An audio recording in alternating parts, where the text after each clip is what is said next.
So now we move on to the next part of drug design, that is from SAR we move on to QSAR. Quickly we'll revise why we are moving on from the SAR, that is structure activity drug designing, to QSAR, quantitative structure activity drug designing. Like I told you in the previous part, that SAR is a hit and miss method. It is luck. If you are able to design a drug by using SAR studies, fine. Otherwise, all your efforts could go wasted. Which means that if you have one benzene ring, you have 6 places at which you can have substitutions, and you have n number of functional groups which could be substituted at these 6 places.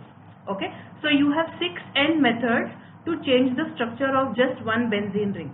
Now, drug structures are far more complicated. They may or may not contain more than one aromatic rings, or an aromatic ring and an aliphatic ring may be attached with each other.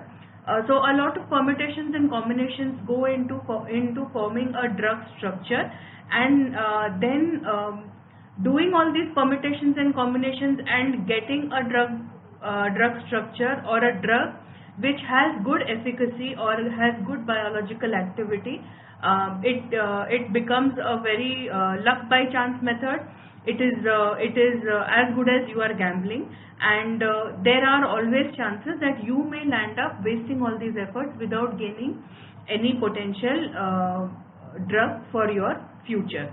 Okay, so to avoid all these things and to rule out this luck factor that was involved with SAR, we moved on to the process called as QSAR studies. QSAR, as you know, is quantitative structure activity relationship. So what QSAR does is it defines certain parameters. These parameters are converted to numerical values, and these numerical values are correlated with the biological performance or biological activity of that particular compound. Okay.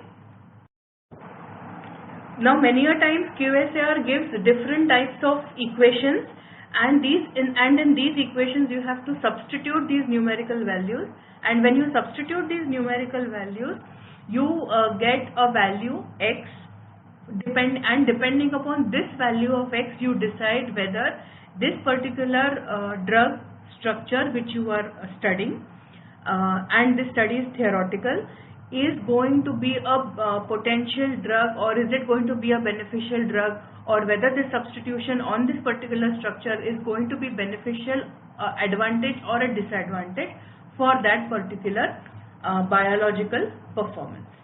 Okay, now vice versa also you can do. You have an equation and you know the x value, that means you know the value that you are already finding for that particular biological activity, and you want to know how should be the other parameters for the performance of the drug. So you can back calculate by substituting values into the equation and getting the value of that particular QSAR parameter, and determine what kind of functional group, what kind of changes should be incorporated in the drug structure, so that you have a drug which is having good biological activity, good pharmacological potency.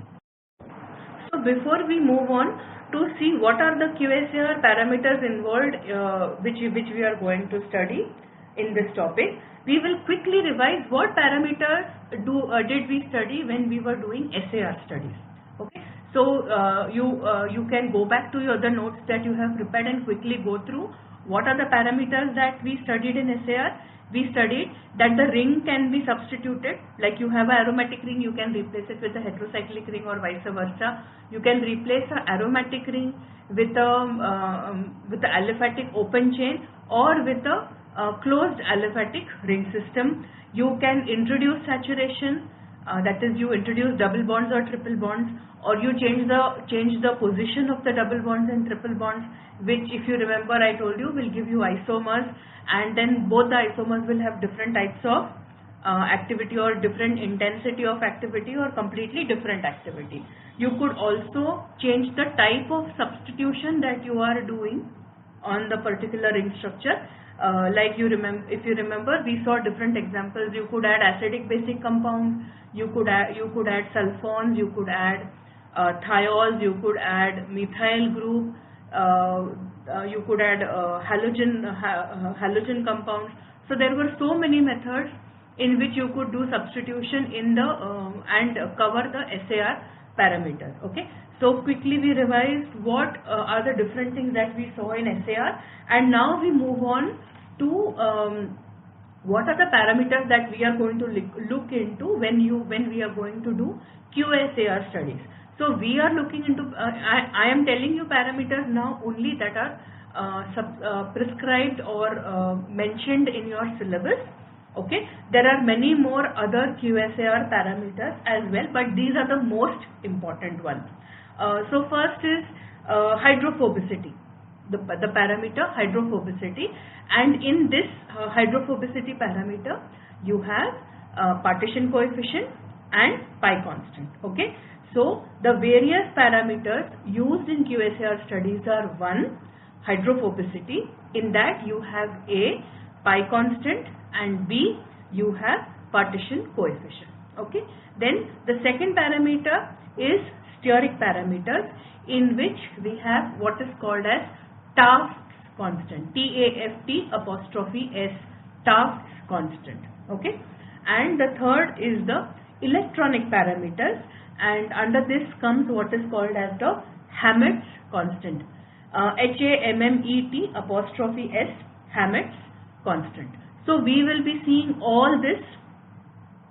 I will be giving you a small introduction with examples to all these different types of parameters, that is Taft's constant, Hammett's constant, pi constant, and partition coefficient as well.